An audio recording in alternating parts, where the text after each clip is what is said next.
Bonjour et bienvenue dans cette toute première émission de Jeux Actu pour l'année 2012. Alors j'espère que vous avez passé tous d'excellentes fêtes de fin d'année et surtout que vous en avez bien profité pour tester tous les jeux que vous aviez demandé au Père Noël, car quelque chose me dit que cette année encore on risque d'être gâtés en belles sorties.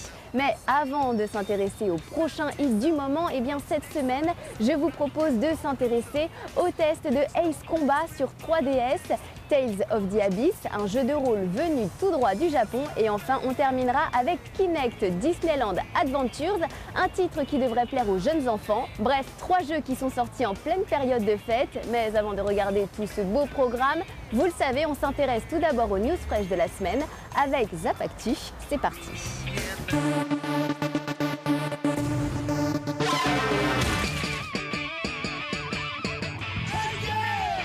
Salut et bienvenue dans ce nouveau numéro de Zap Actu, l'essentiel de l'actualité de ces derniers jours. Et voici tout de suite, sans plus attendre, ce qu'il ne fallait pas manquer.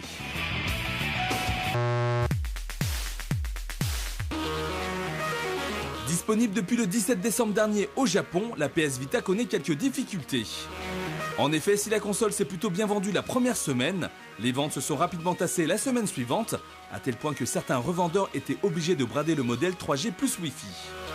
Néanmoins, Sony a voulu rassurer ses partenaires et a profité du CES de Las Vegas pour annoncer que 500 000 exemplaires ont été vendus en l'espace d'un mois. Plutôt pas mal, mais il en faudra plus pour concurrencer la 3DS qui a connu un superbe Noël 2011. On reste à Las Vegas avec la révélation que Microsoft a faite concernant le prix et la date de sortie de Kinect sur PC. La caméra arrivera en effet le 1er février prochain dans 12 pays, dont les États-Unis, le Japon et la France, pour un prix de 250 €. Cette version Windows disposera des mêmes fonctions que le modèle Xbox 360, dont la reconnaissance vocale qui permettra de naviguer avec sa voix dans les menus. Microsoft annonce également que 200 sociétés travaillent avec Kinect et que de nombreuses applications devraient débarquer très rapidement.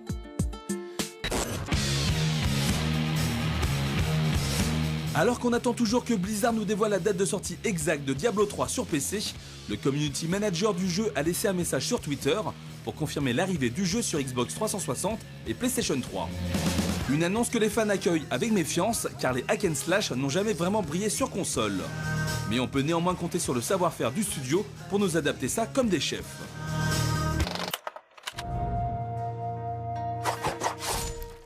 Sorti en octobre dernier sur console de salon, Ace Combat Assault Horizon a droit à son adaptation sur 3DS. Alors le principe n'a pas changé puisqu'il s'agit toujours de piloter des avions de guerre. Seule la prise en main a été modifiée pour pouvoir s'adapter à la console de Nintendo. Regardez le résultat en images.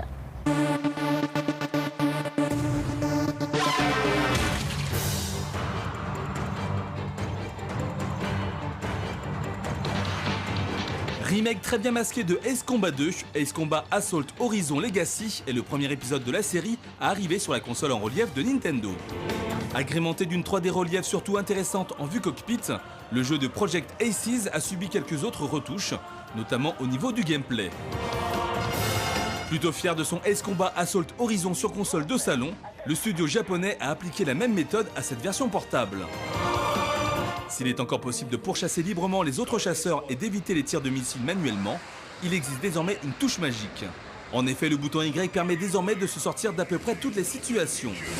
Si vous n'arrivez pas à suivre facilement un avion, il suffit d'attendre que votre indicateur de cible devienne jaune pour passer immédiatement derrière votre adversaire d'une simple pression du bouton. Si vous êtes la proie, la manipulation repose sur le même principe. Un signal vous indique où tourner votre stick en appuyant simultanément sur Y afin d'esquiver n'importe quel missile. Une assistance que certains accueilleront avec le sourire mais qui bâche le travail et retire tout l'intérêt des dogfights. Il n'est heureusement pas obligatoire de s'en servir, mais nul doute que beaucoup se laisseront tenter. Cet élément mis à part, le gameplay reste quant à lui toujours aussi accessible et arcade, malgré de nombreux ralentissements. Ace Combat oblige, quelques situations de combat se montrent bien épiques, comme les affrontements contre les chasseurs Zoé par exemple. Une immersion réelle, entachée pourtant par un très gros manque de contexte. Il est en effet très difficile de savoir de quoi il est question sans connaître la série dans son entier. Les pauvres briefings ne dévoilent que quelques informations et ne suffisent pas à comprendre le scénario. Ce remake aurait été l'occasion de retravailler cet aspect, mais Bandai Namco Games a préféré soigner l'aspect visuel. Le nouveau moteur graphique n'est d'ailleurs pas vraiment convaincant, malgré des avions assez détaillés. De même, le contenu est assez chiche, avec un mode scénario relativement long, mais des défis peu intéressants et surtout un contenu multijoueur inexistant. Vous l'aurez compris, Ace Combat Assault Horizon Legacy a été alourdi par des ajouts pas vraiment utiles. Un comble pour un remake.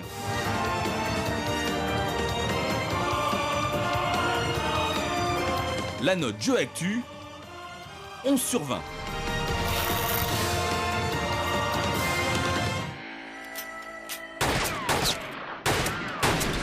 Et parmi les RPG qui sont sortis en cette fin d'année sur 3DS, il y a également Tales of the Abyss, un portage d'un vieux jeu PlayStation 2 qui profite de la 3D relief pour s'afficher sous un nouveau jour. Alors à défaut d'être surprenant, vous allez voir, le résultat est assez sympathique. Regardez.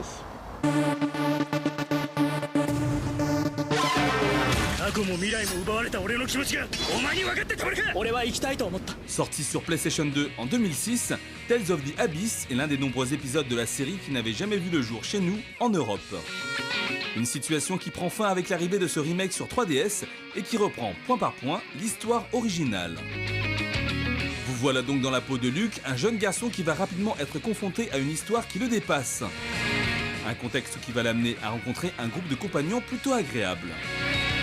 Assez loin des habituels clichés, ces personnages sont souvent au centre de conversations personnelles, nommées skits, amenant des informations parfois essentielles sur le scénario du jeu, même si elles sont beaucoup trop systématiques et souffrent d'un manque de doublage assez pénible.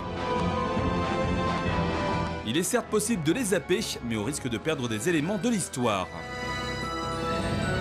Une structure vieillotte qui aurait mérité un petit ravalement de façade, tout comme le déroulement du scénario. Are you hurt?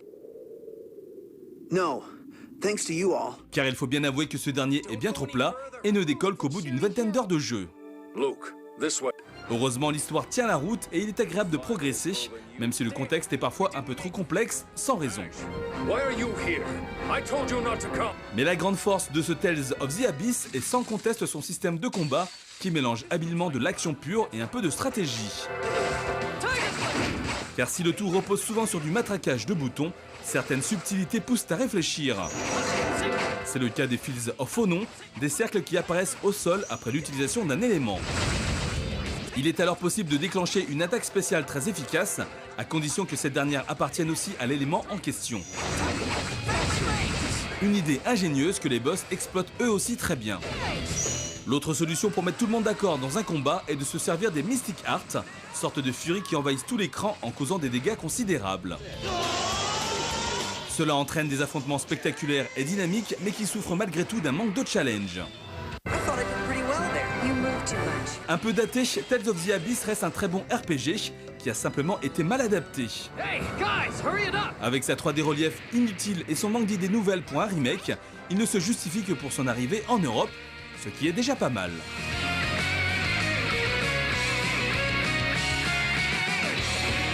La note Jeux Actu, 15 sur 20.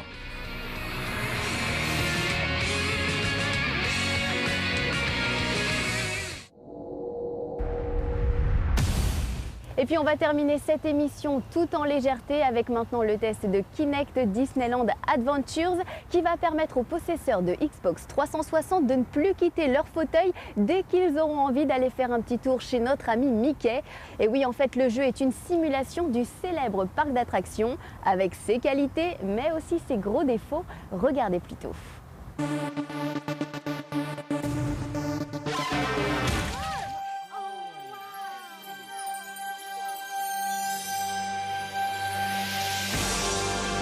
Si les joueurs chevronnés ne sont toujours pas tombés sous le charme de Kinect, le grand public l'a quant à lui adopté massivement. Aussi, pour ne pas les décevoir, un jeu d'un autre genre vient de voir le jour en la personne de Kinect Disney Adventures, qui va vous permettre de vous balader dans le plus célèbre des parcs d'attractions sans bouger de votre fauteuil. En effet, grâce à Kinect Disney Adventures, vous allez pouvoir retrouver toute la magie de Disney, puisque le jeu restitue d'une manière très fidèle l'ambiance qui règne dans les parcs. D'ailleurs, histoire de pousser le côté immersion jusqu'au bout, une carte du parc est fournie avec le jeu. Grâce à elle, on retrouve tous les lieux typiques de Disneyland, comme Main Street et ses boutiques, Frontierland et le train de la mine, Tomorrowland dans lequel se trouve Space Mountain, ou bien encore Fantasyland où il est possible d'entendre le thème musical It's a Small World.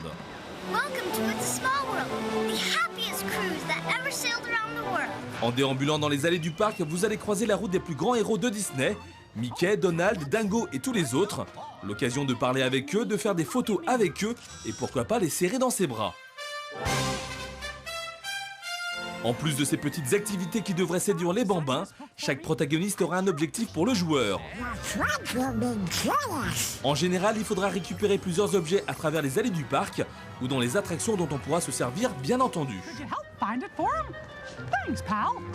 Malheureusement, on se rend rapidement compte que les attractions se résument aux mêmes actions et très vite la lassitude se fait sentir.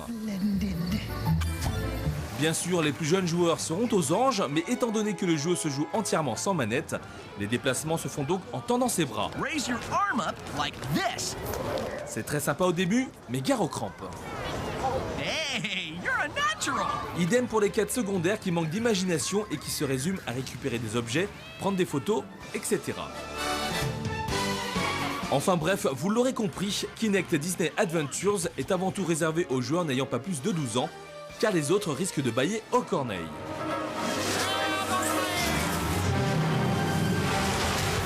La note Jeux Actu, 13 sur 20.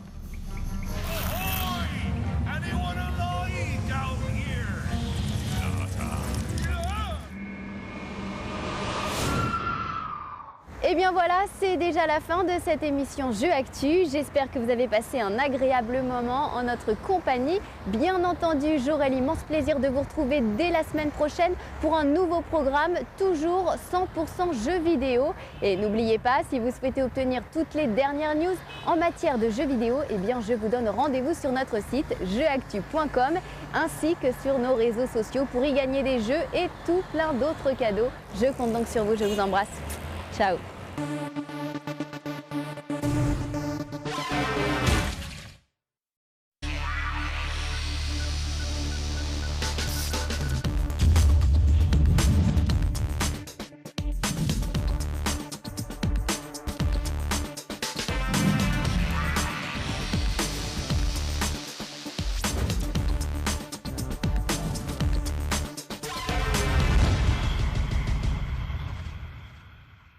Bonjour et bienvenue dans cette toute première émission de Jeux Actu pour l'année 2012. Alors j'espère que vous avez passé tous d'excellentes fêtes de fin d'année et surtout que vous en avez bien profité pour tester tous les jeux que vous aviez demandé au Père Noël, car quelque chose me dit que cette année encore on risque d'être gâtés en belles sorties. Mais avant de s'intéresser au prochain hit du moment, eh bien cette semaine, je vous propose de s'intéresser au test de Ace Combat sur 3DS, Tales of the Abyss, un jeu de rôle venu tout droit du Japon. Et enfin, on terminera avec Kinect Disneyland Adventures, un titre qui devrait plaire aux jeunes enfants. Bref, 3 jeux qui sont sortis en pleine période de fête. Mais avant de regarder tout ce beau programme, vous le savez, on s'intéresse tout d'abord aux news fraîches de la semaine avec Zap Actu. C'est parti.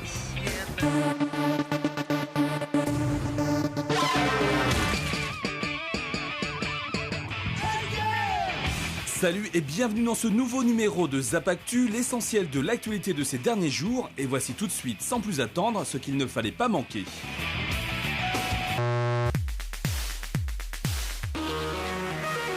Disponible depuis le 17 décembre dernier au Japon, la PS Vita connaît quelques difficultés. En effet, si la console s'est plutôt bien vendue la première semaine, les ventes se sont rapidement tassées la semaine suivante, à tel point que certains revendeurs étaient obligés de brader le modèle 3G plus Wi-Fi. Néanmoins, Sony a voulu rassurer ses partenaires et a profité du CES de Las Vegas pour annoncer que 500 000 exemplaires ont été vendus en l'espace d'un mois. Plutôt pas mal, mais il en faudra plus pour concurrencer la 3DS qui a connu un superbe Noël 2011. On reste à Las Vegas avec la révélation que Microsoft a faite concernant le prix et la date de sortie de Kinect sur PC. La caméra arrivera en effet le 1er février prochain dans 12 pays, dont les États-Unis, le Japon et la France, pour un prix de 250 €. Cette version Windows disposera des mêmes fonctions que le modèle Xbox 360, dont la reconnaissance vocale qui permettra de naviguer avec sa voix dans les menus. Microsoft annonce également que 200 sociétés travaillent avec Kinect et que de nombreuses applications devraient débarquer très rapidement.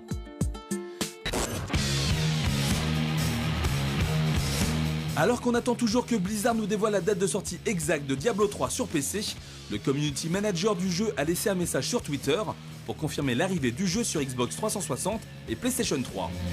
Une annonce que les fans accueillent avec méfiance car les hack and slash n'ont jamais vraiment brillé sur console.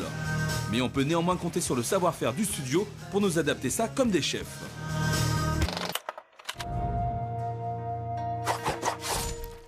Sorti en octobre dernier sur console de salon, Ace Combat Assault Horizon a droit à son adaptation sur 3DS. Alors le principe n'a pas changé puisqu'il s'agit toujours de piloter des avions de guerre. Seule la prise en main a été modifiée pour pouvoir s'adapter à la console de Nintendo. Regardez le résultat en images.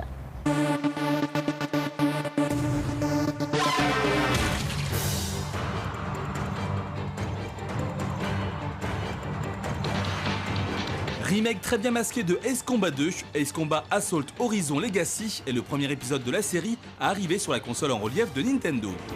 Agrémenté d'une 3D relief surtout intéressante en vue cockpit, le jeu de Project Aces a subi quelques autres retouches, notamment au niveau du gameplay. Plutôt fier de son Ace Combat Assault Horizon sur console de salon, le studio japonais a appliqué la même méthode à cette version portable. S'il est encore possible de pourchasser librement les autres chasseurs et d'éviter les tirs de missiles manuellement, il existe désormais une touche magique. En effet, le bouton Y permet désormais de se sortir d'à peu près toutes les situations. Si vous n'arrivez pas à suivre facilement un avion, il suffit d'attendre que votre indicateur de cible devienne jaune pour passer immédiatement derrière votre adversaire d'une simple pression du bouton. Si vous êtes la proie, la manipulation repose sur le même principe. Un signal vous indique où tourner votre stick en appuyant simultanément sur Y afin d'esquiver n'importe quel missile. Une assistance que certains accueilleront avec le sourire mais qui bâche le travail et retire tout l'intérêt des dogfights. Il n'est heureusement pas obligatoire de s'en servir mais nul doute que beaucoup se laisseront tenter. Cet élément mis à part, le gameplay reste quant à lui toujours aussi accessible et arcade malgré de nombreux ralentissements. Ace Combat oblige, quelques situations de combat se montrent bien épiques, comme les affrontements contre les chasseurs Zoé par exemple. Une immersion réelle, entachée pourtant par un très gros manque de contexte. Il est en effet très difficile de savoir de quoi il est question sans connaître la série dans son entier. Les pauvres briefings ne dévoilent que quelques informations et ne suffisent pas à comprendre le scénario. Ce remake aurait été l'occasion de retravailler cet aspect, mais Bandai Namco Games a préféré soigner l'aspect visuel. Le nouveau moteur graphique n'est d'ailleurs pas vraiment convaincant, malgré des avions assez détaillés. De même, le contenu est assez chiche, avec un mode scénario relativement long, mais des défis peu intéressants et surtout un contenu multijoueur inexistant. Vous l'aurez compris, Ace Combat Assault Horizon Legacy a été alourdi par des ajouts pas vraiment utiles. Un comble pour un remake.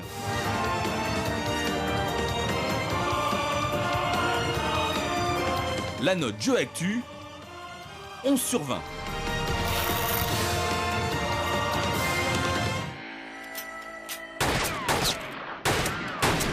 Et parmi les RPG qui sont sortis en cette fin d'année sur 3DS, il y a également Tales of the Abyss, un portage d'un vieux jeu PlayStation 2 qui profite de la 3D relief pour s'afficher sous un nouveau jour. Alors à défaut d'être surprenant, vous allez voir, le résultat est assez sympathique.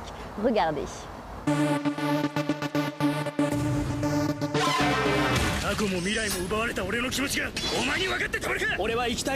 Sorti sur PlayStation 2 en 2006, Tales of the Abyss est l'un des nombreux épisodes de la série qui n'avait jamais vu le jour chez nous, en Europe. Une situation qui prend fin avec l'arrivée de ce remake sur 3DS et qui reprend point par point l'histoire originale. Vous voilà donc dans la peau de Luke, un jeune garçon qui va rapidement être confronté à une histoire qui le dépasse. Un contexte qui va l'amener à rencontrer un groupe de compagnons plutôt agréable. Assez loin des habituels clichés, ces personnages sont souvent au centre de conversations personnelles, nommées skits, amenant des informations parfois essentielles sur le scénario du jeu, même si elles sont beaucoup trop systématiques et souffrent d'un manque de doublage assez pénible. Il Il est certes possible de les zapper, mais au risque de perdre des éléments de l'histoire. Une structure vieillotte qui aurait mérité un petit ravalement de façade, tout comme le déroulement du scénario. Are you hurt? No. Thanks to you all. Car il faut bien avouer que ce dernier est bien trop plat et ne décolle qu'au bout d'une vingtaine d'heures de jeu. Luke, this way. Heureusement, l'histoire tient la route et il est agréable de progresser, même si le contexte est parfois un peu trop complexe, sans raison.